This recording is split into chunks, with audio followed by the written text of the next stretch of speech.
জনপ্রত্যাশার দেশ গড়তে সবার কাছে দোয়া চাইলেন বিএনপির ভারপ্রাপ্ত চেয়ারম্যান তারেক রহমান। আরাফাত রহমান কোকোর 10ম মৃত্যুবার্ষিকী উপলক্ষে লন্ডনে মিলাদ ও দোয়া মাহফিলে যোগ দিয়ে তিনি এ মন্তব্য করেন।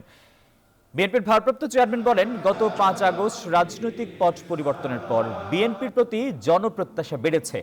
এ সময় দেশের সকল শহীদের আত্মার মাগফিরাতের জন্য বিশেষ দোয়া করার আহ্বান জানান।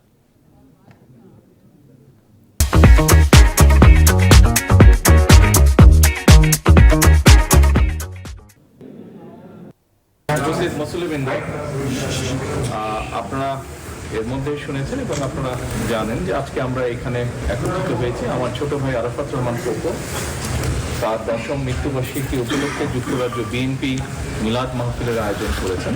উপলক্ষে তার জন্য, তার আত্মার জন্য দোয়া করার জন্য একই সাথে আমরা যারা এখানে উপস্থিত হয়েছি আমরা অনেকেই রাজনীতি করি বাংলাদেশ জাতীয়তাবাদী দলের, এর বাইরেও মুসলিমবৃন্দ উপস্থিত আছেন যারা দেশনেত্রী খালেদা জিয়াকে একজন নেত্রী হিসাবে পছন্দ করে, এর বাইরে যারা বিভিন্ন মাধ্যমে ইন্টারনেটের মাধ্যমে দেখতে পাচ্ছেন, সকলের কাছে আমি অনুরোধ করব যে আমার মা দেশনেত্রী খালেদা জিয়া চিকিৎসার জন্য এসেছেন, তার সুস্থতার জন্য দয়া করে আপনারা দোয়া করছেন।